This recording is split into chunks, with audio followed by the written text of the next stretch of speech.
Good afternoon, everybody. Welcome, one and all, to the first candidate question time of this year's Spring Elections 2019. You're welcome to applaud if you like, you know. Woo! So today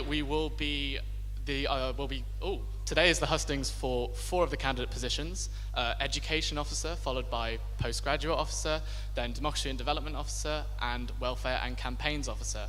Just a reminder that voting has opened as of midday today, so you are all welcome to go and cast your votes at warwicksu.com/vote. So the way that this works is that every candidate will give a 2-minute speech in favor of their candidacy, and then we'll be taking questions from the floor, some pre-selected questions, and questions from you guys on Facebook Live. We are now live. Don't worry, can't see the audience, just can see the candidates. Reminder that our next hustings is on Tuesday, that's tomorrow at 5 p.m, and that will be for President, Societies Officer, and Sports Officer. Also a reminder to those of you on the floor, if you don't want to ask your questions out loud, that's absolutely fine. There are little pieces of paper everywhere, and you're welcome to write a question and hand it to Mike, who will be roaming around somewhere over here, and we'll happily take your question. Just hold the paper up. So without further ado, our first list of candidates, that is Conrad, Chloe, and Oscar for Education Officer. So when you're ready, Oscar, if you'd like to come for your 2-minute opening speech. Round of applause, everybody, for Conrad.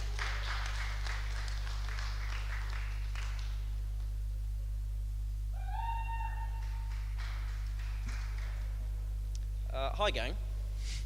I'm Oscar Sterland, and I am running to be your next Education Officer. If you ask me my 3 priorities as Education Officer, I will tell you education, education, and education. Now, I believe that education at work should be convenient, should be accessible, and should be curiosity-led. In terms of convenience, I think it's shambolic that students should have to worry about actually being able to study on campus, a university campus designed for you to study on. In terms of accessibility, lecture capture is a tremendous tool. There are many reasons other than stonking hangovers and shocking lethargy that we miss lectures for. I've missed a number of lectures for games of pool, impromptu trips to the pub, and bitter, bitter health struggles. As such, I think as much content as can be digitalized should be digitalized so that students can study where they want, when they want, at their own leisure.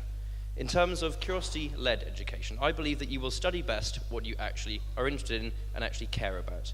Nowadays, I think that many students study in increasing depth niche fields that they never actually plan to apply in their working lives. I think they'll be better served by studying perhaps a wider range of subjects they're actually more interested in and that would leave them a more rounded learner and productive member of society. Done.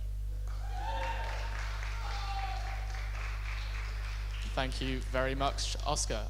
Chloe, if you'd like to come up.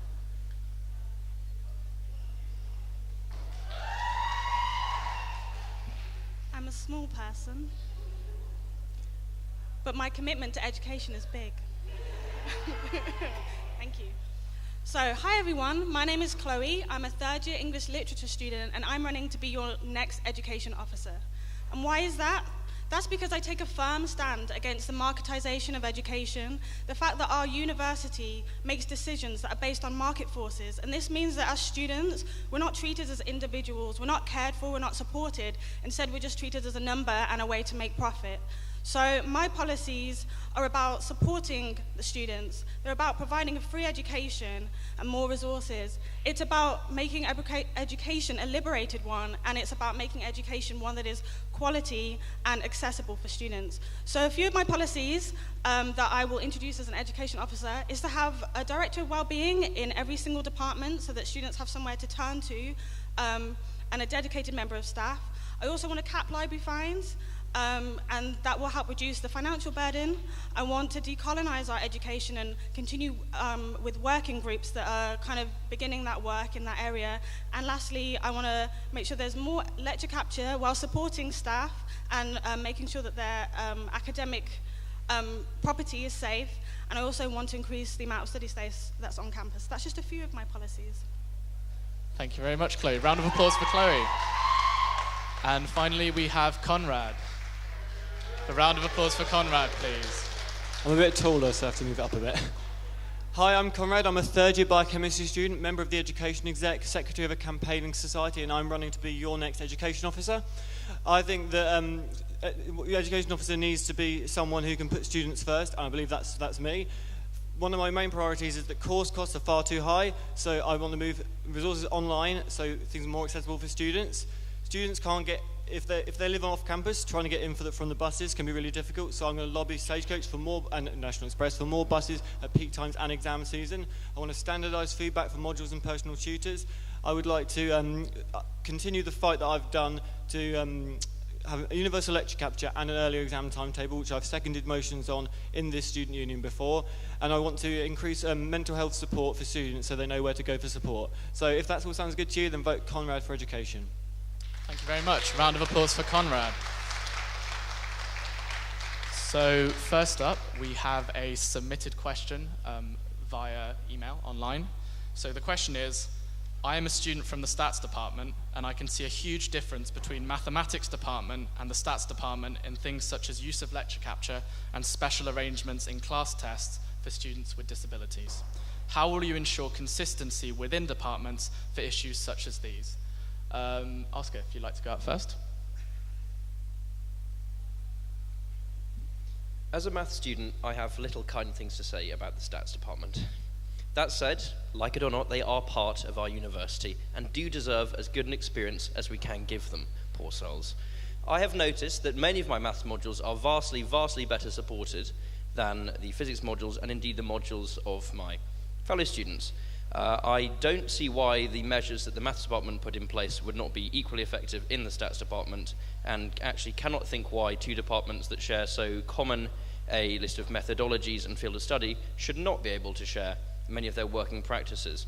So actually I would simply recommend perhaps more communication between the stats and the maths department, OMain, so they could better share working practices and support the students, as a great number of stats modules are taken predominantly by maths students anyway. Much.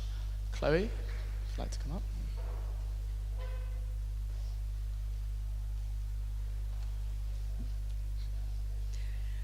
Okay, so I think this is an issue that we see across our whole university, where there's differential allocation of resources and treatment for students that varies between departments. So like Oscar said, I think there needs to be better communication between students, staff, and with the SU, who can lobby the university to make changes.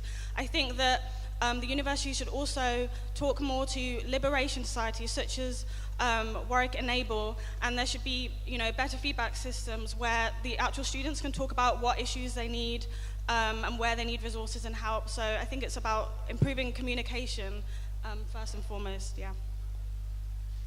Thank you very much. Conrad? Yeah, I think this is a really good question. This is a lot of my platform is about making things more consistent between departments. Like, as I mentioned, universal lecture capture. This is something that Student Union has worked on for a while, but obviously to not full success. I feel like with the new motion that passed at the last ASV, this can reinvigorate the campaign, the one that I seconded. And I feel like that, and that means that all courses should be able to get the same lecture capture, because if you're ill, it doesn't, it's not your fault what course you do, or if you have any other reason you can't go to lectures, for instance, such as job interviews. Also, feedback for personal tutors and for modules is really inconsistent. So I would like to standardise that across all courses and departments, so make sure people actually know what they're doing is they're putting their feedback in and they're actually getting results from it. Thank you very much. So if anybody would like to ask any questions from the floor, we have a roaming mic. Yes, person in the red over here. So just a reminder, questions are to all candidates and they'll all come up one by one for a minute to answer your questions. Thank you. Okay, hello. I didn't know about that, but so just in general to the candidates, how would you approach the decolonization of the curriculum? Thank you. Thank you very much. So the question was, I think, how would you approach decolonization of the curriculum? Conrad, if you'd like to go up first. Yeah, I think it's really important that for things like English and stuff, that we're not just teaching about one part of the world, because, and things like, politics, history, those kind of things. It's important that we're not just focusing on one part of the world. So I feel like that is an important thing that I would lobby for as students. Obviously, I'm a biochemist, so it's sort of not so much of a pressing issue in my course, but I will make sure to listen to liberation societies, see what their issues are, and make sure to be a listening person as an education officer. Thank you very much. Chloe?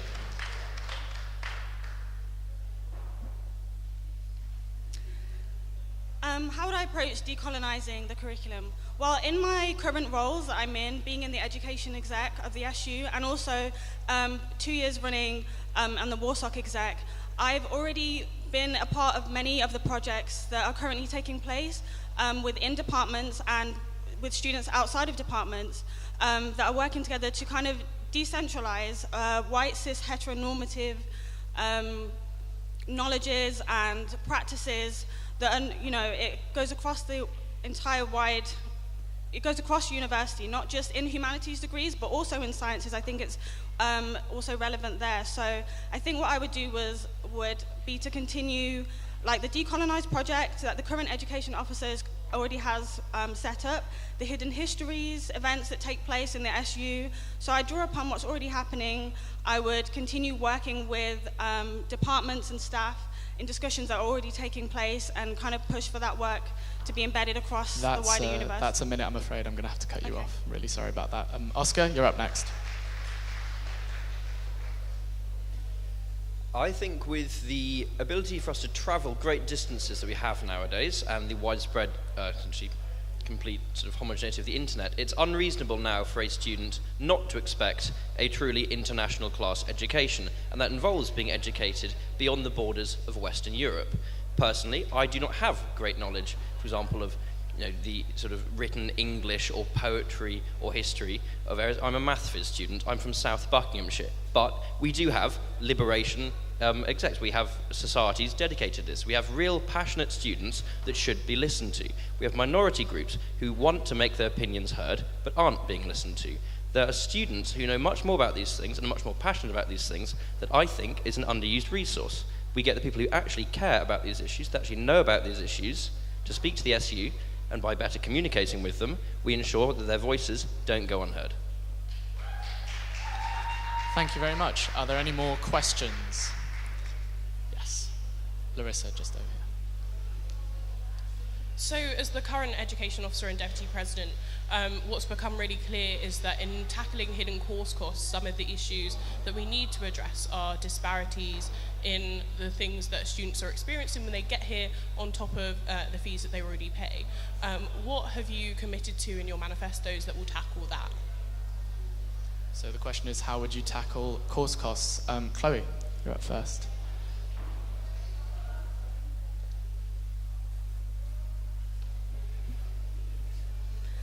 I think what I would do would be to first approach the statistics and information that we have on the different groups of students that we have, looking at the gaps, the black attainment gap, and other disparities between different groups of students, and seeing which groups of students need the most input and the most help, and then being able to subsidize those financial burdens that disadvantage certain students. So I would push for there to be more grants, bursaries, scholarships for those from like lower economic backgrounds, for example. So yeah, that's where I would start. Thank you very much. Oscar?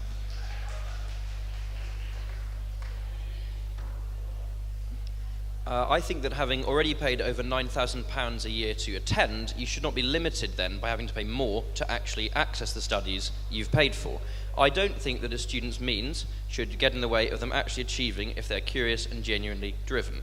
I think that any resources that you really require for your studies should be provided by the university free of charge, both in physical copies and in online material, so that you can study what you need to study to really achieve what you've passed years of standardized testing and paid nearly £10,000 to actually have the pleasure of paying to study again.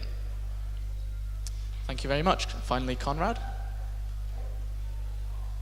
Yeah, so course cost is one of my priorities. I think it's, university can be expensive time for a lot of students. So I feel like it's really important that we move a lot of resources online where we can. So I would lobby the university and look at specific departments which aren't so good at this and try and work out which ones are the priorities and which ones are causing the most problems in terms of course costs, and make sure that they, where possible, obviously not all resources can be moved online, but where possible that they can be moved online, because it's the 21st century. We don't have to have people buying £50 books when you could just download something. Thank you. Are there any more questions? Yes, Emma. Hi. Many SLCs now feel isolated and unsupported by the SU. How would you try and help student staff liaison committees?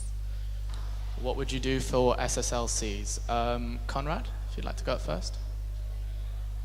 Yes, SSLCs are a really important thing in the SU. I know quite a few of my friends are on SSLCs. They're really important. I feel like it's just important to have the education officer regularly meet with these people and just sort of have a listen to what their feedback is, what the problems are, make sure that they've always got a point of contact that they can go to in the SU, that they know where to go, and that their problems are actually acted upon when they state them. Thank you. Chloe?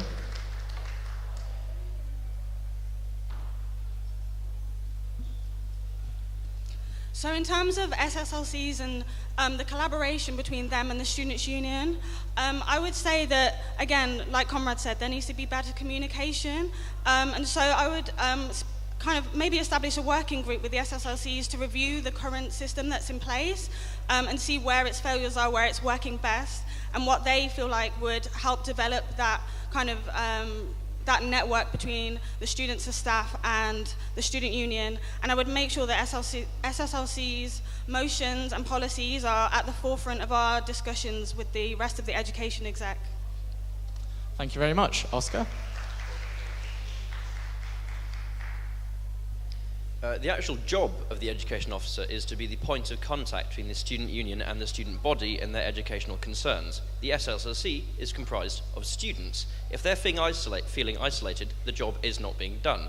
At that point, you'd have to look into why are they feeling isolated? Why are their concerns not being met? Maybe their concerns are being met, but they're not being adequately informed as to the outcomes of these things. I would have to actually ask them and talk to them as to how the system is failing in order to work out what is wrong, in order to remedy that and build truly effective working practices with the resources that we already have. Thank you very much. Are there any more questions from the floor? All the way at the back. Sorry, Bal. Thank you. You've all promised universal lecture capture, but one of the problems with universal lecture capture is that when lecturers don't publish their material, they're often claiming it as their intellectual property. It's not the fact that they can't be bothered or they're too lazy or whatever. So how would you deal with a situation where the students who are really demanding lecture capture for one subject, for example, or one module, and the lecturer is adamant that that's their intellectual property? How would you try and bridge that gap to provide the best experience for students? So the question is, how would you deal with the problem of intellectual property and lecture capture? Oscar, if you'd like to come up. Well, as an amusing anecdote, my partial differential equations module last year was actually lecture captured, but I so disliked the lecturer's style, I underwent an entire module for free on YouTube from the University of Queensland, Australia. And I passed the exam just fine. I suppose my point would be that there are resources available online. If a lecturer is absolutely unwilling to record it and cannot be in any way persuaded, then alternative provisions must be taken. But the same effect must exist in that a student should be able to get all the information they need online. So whether that means courses from other universities, previous years lecture capture, collecting material from multiple sources, the material must be available so that students are adequately supported. Thank you very much. Chloe?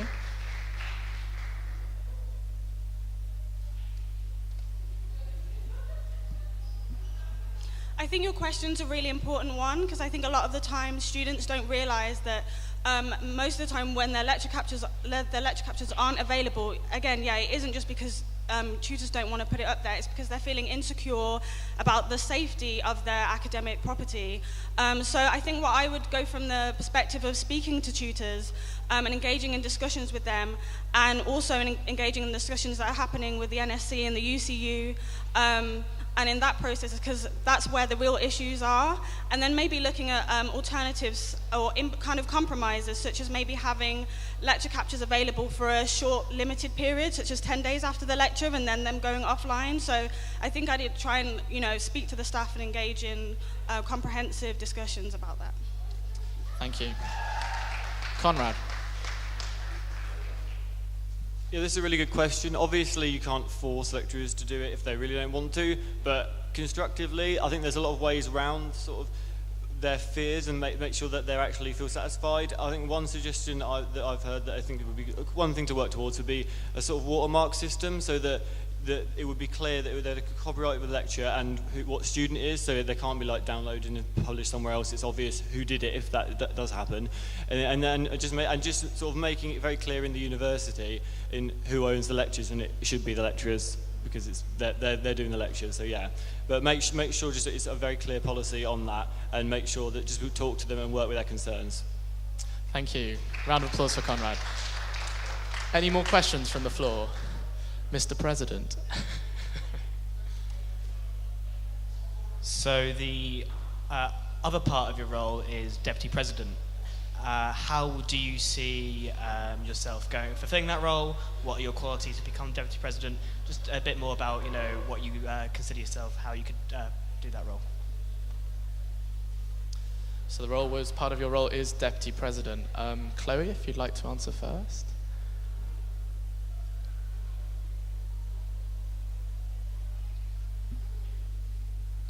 So as Vice President, I understand that role is very much about supporting the President when, on issues, large issues with the university, such as the group chat incident, when, they kind of need the backing to show the strength of the Students' Union in kind of standing against huge issues such as that. Personally, I think I do have very good supportive qualities, very rational qualities. I've had a lot of experience, again, working in the SU, working on societies, putting on events. So I'd be really excited to work with the President in kind of creating these opportunities and things for everyone to get involved with. So I'm quite confident in my abilities to do that.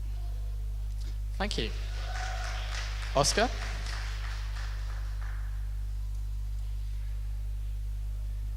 I would say that I'm not a strongly political candidate, so I'm unlikely to attempt to stage a revolution or cause a schism in the SU. I have some experience as events officer of a sports society. I am ice cold and have no real ambitions for political growth, so would be happy to just administrate in the President's absence. Frankly, I think the SU essentially needs to be putting forward a workable face. I'm happy to be a workable, reasonable, compromising face that would like to talk to students, the university's union, to lecturers. I want to be as productive an education officer as possible, not choose some unattainable hill to die on at the cost of the experience of students. Thank you. And finally, Conrad. So during sixth form, I was assistant head boy of my sixth form. So I've experienced playing sort of second fiddle, but also supporting in that way. I've also obviously been an exec in the society during my time at Warwick. So again, that involves working with other people, make sure listening to their concerns, working as a team, making sure they've got good relationships, good interpersonal skills, and being able to just be a supportive role. And when we have disagreements, which obviously is inevitably going to happen, we'll talk about them, but be a polite discussion and just come to some kind of compromise. But yeah, I'd be happy to work with the President and work closely, whoever he or she may be. Thank you. So unfortunately, we must come to the close of the education segment of our candidate question time. So is there one final question from the floor? Now, fastest hand up. Hello. What would you do to continue the work of the Wednesdays Afternoon Free campaign to ensure that Wednesday afternoons are free for students to do what they want? Thank you. So the question is, what would you do to continue the Wednesday Afternoons Free campaign? Conrad, if you'd like to go first. Yeah, I think the Wednesday afternoons free is a really good thing. So I mean, I've been lucky enough to always have Wednesday afternoon free on my course, but I know obviously not all courses do it, and I think that's something that I definitely would want to continue. And I'd work with the new SAB team and just make sure that we keep that on the front of our minds to make sure that we have Wednesday afternoons free for whatever activities that students might want to do on a Wednesday afternoon. Chloe?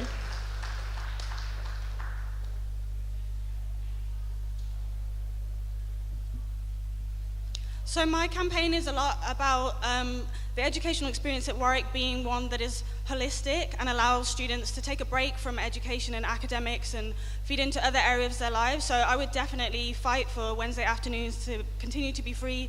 I'd work with other members of the sabbatical team, such as the sports officer and the societies officer, in collaboration with the university to keep those talks running and to make sure that the SU stands, for students to have just an exciting and a holistic university experience. Thank you. And finally, Oscar. I think it would be a mistake to consider a student's education as a disjoint subset to the rest of their life. You are an entire person. Your education cannot be taken in abstract. Your general health, your well-being, your social well-being, your happiness. Societies, be they sporting or otherwise, clearly play an important part of our experience and time at university. By having Wednesday afternoons entirely free of academic material, we are given the opportunity to fully indulge in basically as much or as little society's activity as we want. I mean, you might just want to go to bed at midday. That's fine. You might want to engage in sports, in political societies and academic societies, but the point is it gives you the choice to choose. Thank you. And that brings us to the end of the education section of our candidates' question time. If we could have a big round of applause, wish all of the education candidates all the best. So thank you very much.